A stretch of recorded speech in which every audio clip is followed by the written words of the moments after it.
Hello everyone, welcome to my channel. Today we are going to learn about shape functions, and I'm going to talk about the linear members, and in later videos we will talk about the 2D elements as well. So let's go with the definition. What is shape function? Okay, so if we have to talk about the definition of shape function, then they are basically simple polynomials. They are the linearly independent functions which are used to approximate the field variables. Okay, let's just write it down. They are linearly independent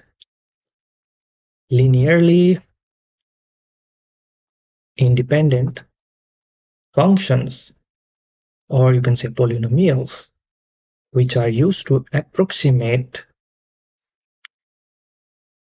which are used to approximate the field variables. What are the field variables? Field variables are basically like displacements which you find in your structures using the direct stiffness method or other methods as well, used to approximate the field variables like displacement or geometrical informations, geometrical details.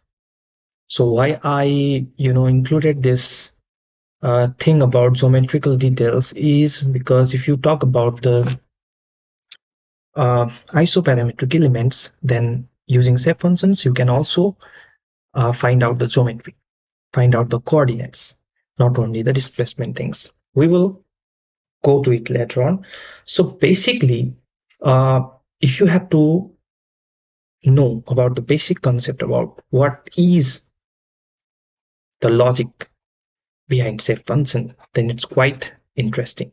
So for example, if I have a two node bar element, so this is my bar element, this is node 1, this is node 2. Okay, so for example, let's say displacement at node 1 is u1, for the node 2 it's u2, and you want to find displacement at any random point within this section. Let's say it's u. Okay, you need to find this. Here shape function comes to play. Okay, so the basic property about the shape function is its value is 1 at the particular node and 0 at the other. If you take the shape function for node 1, its value will be 1 here and 0 here. What I'm saying is, okay, if you say, I will tell you how to find the shape functions for each node also, but just for the concept. For example, you have the shape function for node 1. It will look something like this. At that particular node, its value will be 1, and in another node, its value will be 0.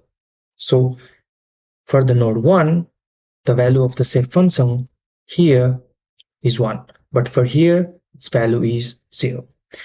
If you talk about another node, node 2, the shape function n2, then n2 will be 1 for this node, whereas for the other node, it will be 0. I'm sorry. Okay, like this. Okay, so what is our main aim? Our main aim is to find this displacement with the values of the displacements of other nodes. Here can be 5 nodes, 6 nodes, 7 nodes, multiple nodes, but we have to find the displacement at any intermediate nodes. Then what is the formula for finding that? So for any random field, if you have to find the displacement there, for example, then you do this formula. Shape function n1, displacement at n1. Shape function n2, displacement at node 2. So if you use this formula, you are going to find the displacement at this point. This is the magic of step function. So our main aim is now here to find out what is the step function n1, what is the step function n2. So now I would like to talk a little bit about the Pascal's triangle. So now I will explain in detail about this. For example, we were talking about this, bar element. Okay, so let's see for bar element. If we talk about bar element, then it's going to be 1D, right? Bar element is one dimensional. Bar element is one dimensional. So which section of this Pascal triangle we should consider when we use the one-dimensional bar? We should consider this dimension. If you are talking about one-dimensional aspect, a one-dimensional structure, then you are going to use this 1D, okay, or this. It's the same thing, one-dimensional if you are using. Or if you are using, for example, let's say you are using the triangular elements. If you are using the triangular elements, then you should go like this, sorry.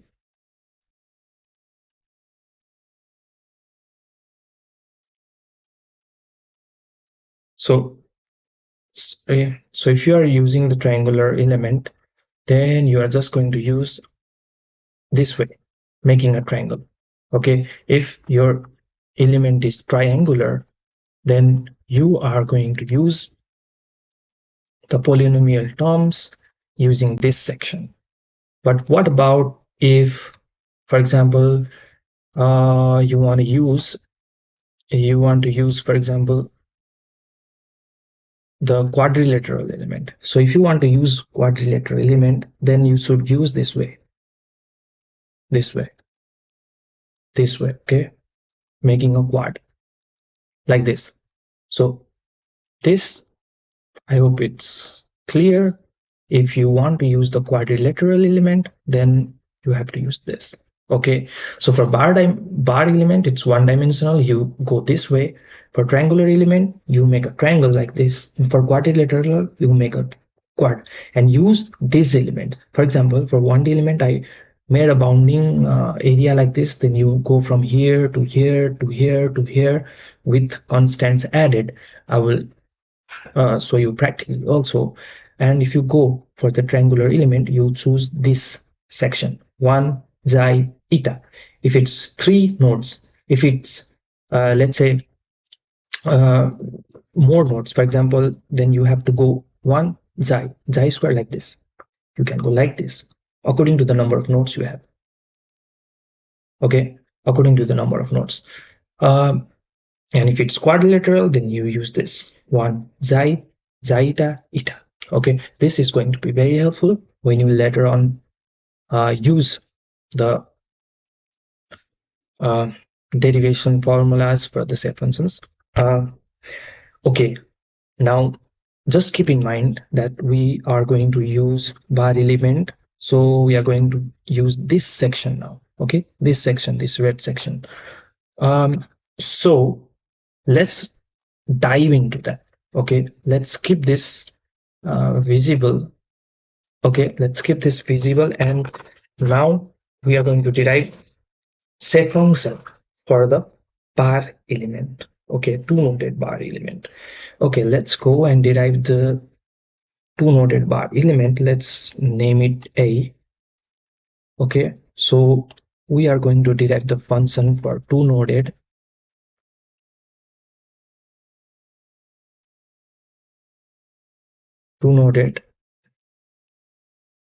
bar element. Okay, we're going to derive this. It's very easy.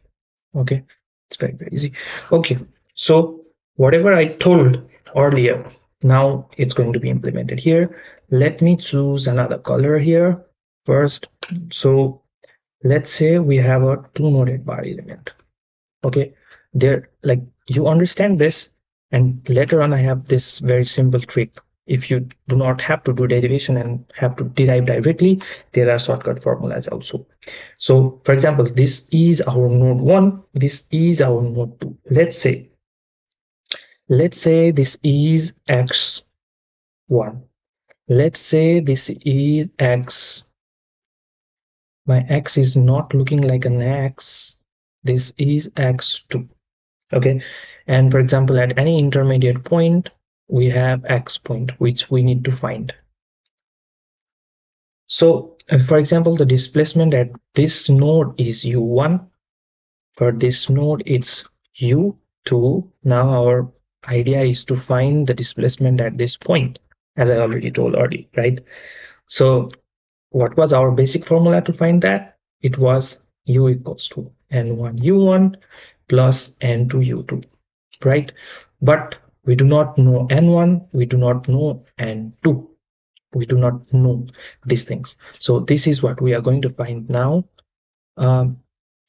Okay, now as I told you, this is the bar element, and in Pascal's, we go to the Pascal's triangle, we select, okay, we are going to look at this thing, we go from top to down. So we have two nodes, right? Node 1 and node 2. At an intermediate point, we have to find the value. This is not the node, this is the unknown point. Okay, so we have the two noded elements. So we go from 1 xi, these two only for the two noded element. If it was 3 noded, we take 1 xi square, 4 noded this, 5 noded this, and so on. Okay, so for now we have only two noded element, so we are going to use 1 and xi, but with constant value also. Okay, so now what you need to do is, okay, we have to find the displacement here. Then we say, okay, u equals to, now alpha 1, this is the constant value, alpha 1 times 1. What is this one? This one comes from here, alpha 1 times 2. So basically, whatever things are in Pascal's triangle, you have to multiply with the constant values, which are, for example, for 1, I multiply with alpha 1. For xi, I multiply with alpha 2. Alpha 1 times 1 plus alpha 2 times x, right? Alpha 2 times x. So this is the formula from the Pascal's triangle. So here the Pascal's triangle is used.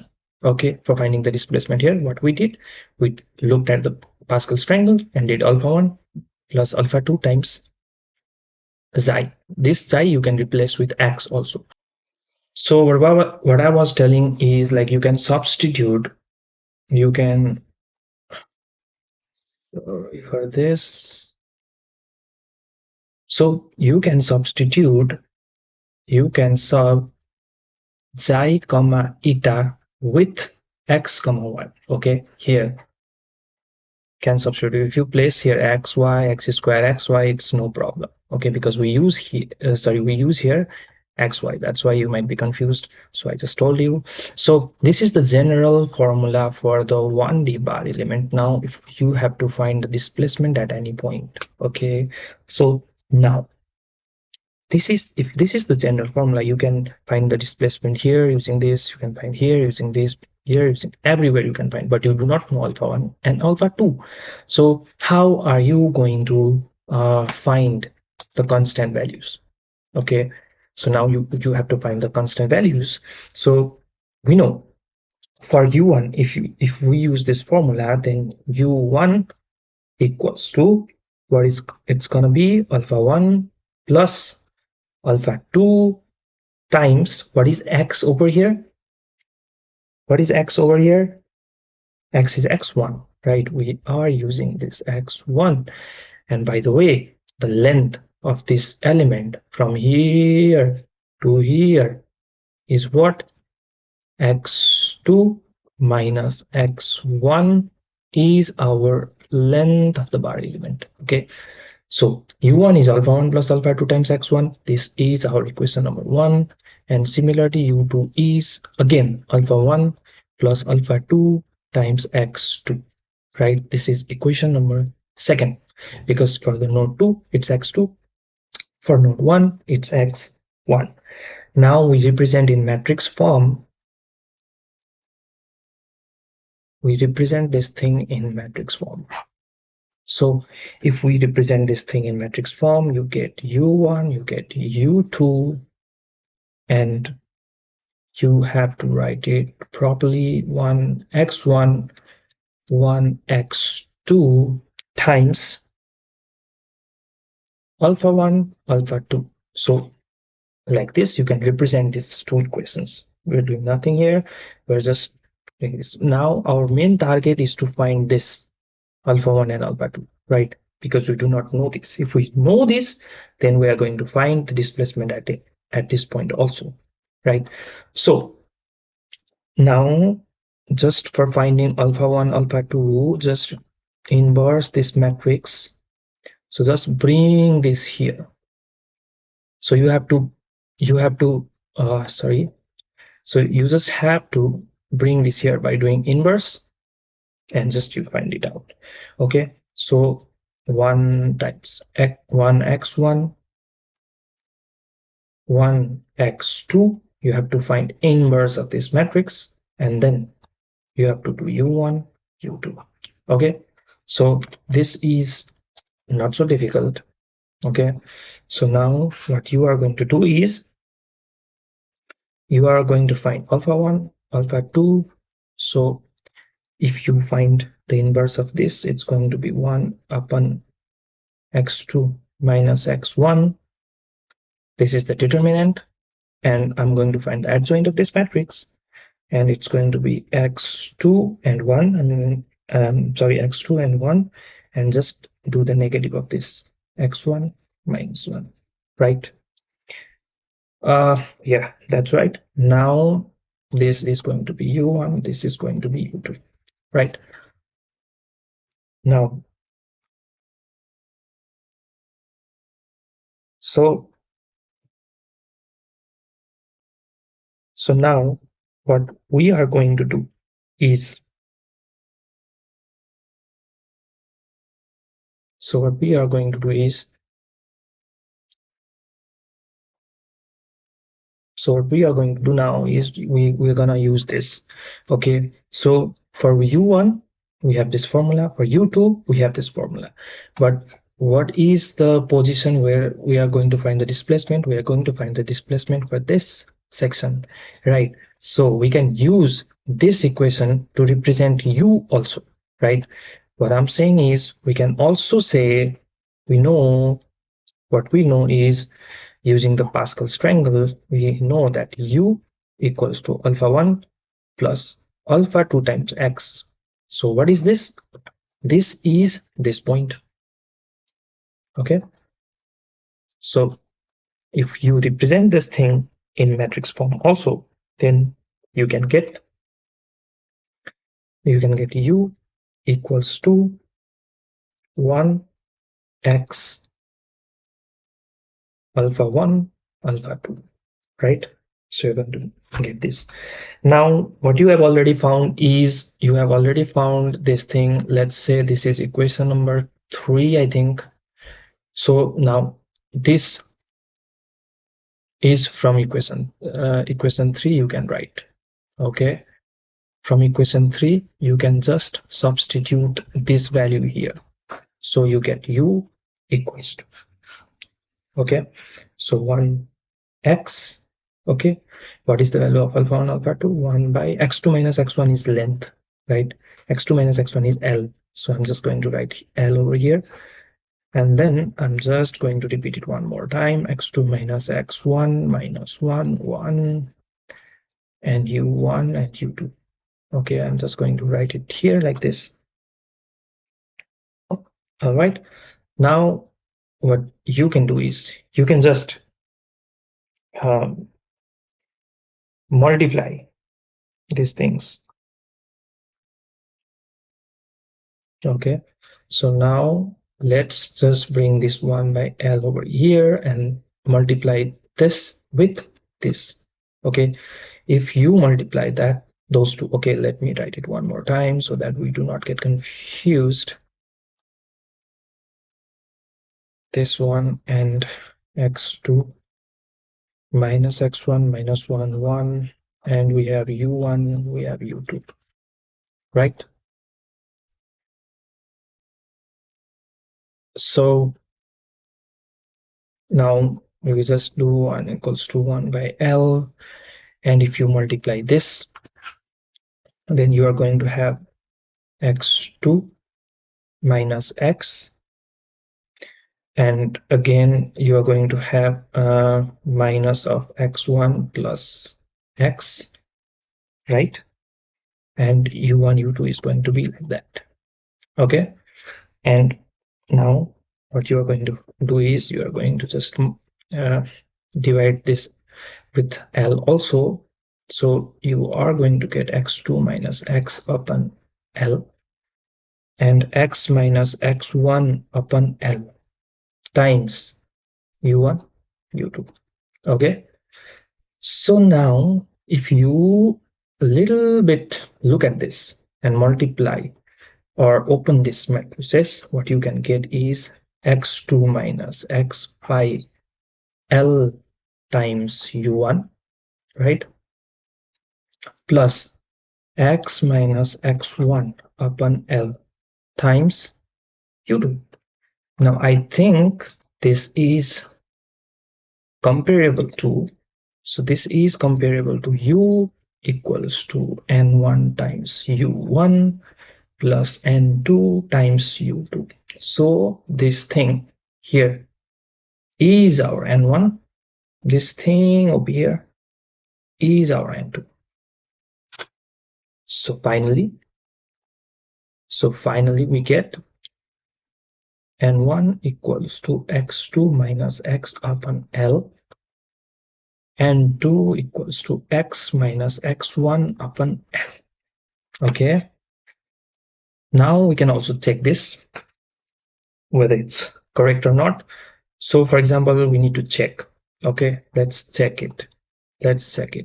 So our node was like this, and it's like this. This was our x1, this was our x2, this was a unknown point x with displacement u. Here it was u1, and here it was u2. So now let's say we have this for the set function of n1, we have the formula x2 minus x upon L. So for the set function of n1 that we derived, we get this formula I just put here to check. Okay, so for node 1, let's say for node 1, so for node 1, what is the value of x? X equals to x1, right? Because for node 1, value of x is x. So we just substitute in n1 equals to x2 minus what is x? x1 by L. Now x2 minus x1 is also L, and this is also L. So this crosses and we get the value 1. Therefore, n1 equals to 1. So this was what we talked earlier. We said that set function's value is 1 for the particular node, and for another node it has to be 0, right? So we are talking about node 1. So using the set function n1, let's say for example for node 2, using the set function of n1. So for node 2, value of x is x2, right? So value of x is equals to x2. Now let's substitute and see if we get 0 or not. So x2 minus x is also x2 now, divided by L. Now it's 0. So verify it's true. You can also check the set functions for n2. For example, what we got n2. So n2, the value of n2 was x minus x1 divided by L. The value of n2 was x minus x1 divided by L, right? So if you look at node 1, for node 1 and 2 equals to, what is the value of x for node 2? value of x for node 2 is x2, right? x2 minus x1 divided by L. Now this x2 minus x1 is the length. We cross this, we get 1. So this is also okay. And for node 2, if we say for node 2, also you get, for example, what was our formula? X minus x1 divided by L. What is the value of x for node 2? It was x.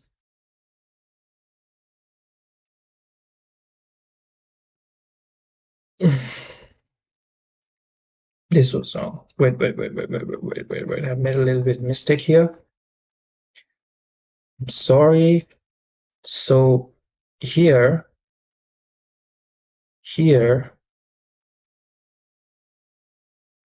okay. So value of x for node 1 is x1, right? So x1 minus of x1 divided by L. So it's 0, right? So now it's verified. Why? Because we are taking the shape function for node 2. Okay, so shape function for node 2 is 0. If you look for another node, we are using the shape function n2 and we are checking for the coordinates of node 1, so we get the value 0. Now if you check for node 2, second node, then what will be the value of n2? Because n2 is the shape function for node 2, so it has to come 1. N2 is the shape function for node 2 here, but we are checking for the node 1, so it came out 0. Now here it has to come 0. So for node 2, the value of x is x2, so we just put x2 here, divided by L. Now this is L and we cross this and we get 1. So verified. Right, so we got the shape functions n1 and we got shape function n2 as well. So using this shape function, you can find out displacement at any point now. How? Like this. For example, now let's say you know that u equals to n1 u1 plus n2 u2, right? Now you know the value of n1 and you know the value of n2 also. I will write it one more time. So n1 is x2 minus x by L, x2 minus x divided by L times u1 plus n2 is x minus x1 upon L times u2 u. So practically, for example, they have this node. This is node 1, this is node 2, and you are about to find the displacement for this, but you know the displacement for these nodes u1 and these nodes u2. So you know this, you know the length of the bar, right?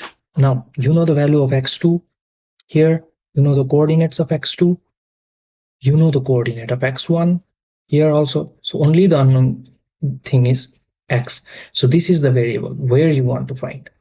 Okay, for example, if you say, okay, I want to find at here, then you have to know the coordinate x here. X, for example, if the value of x over here is, let's say, 0.5, then example, this is for example, then just put this 0.5 value in this x and in this x, then you can find the displacement at 0.5. So this is how the shape function works, and this may have been very long, but this is the basic concept, and there is a very quick formula to find the shape function as well. Thank you for joining.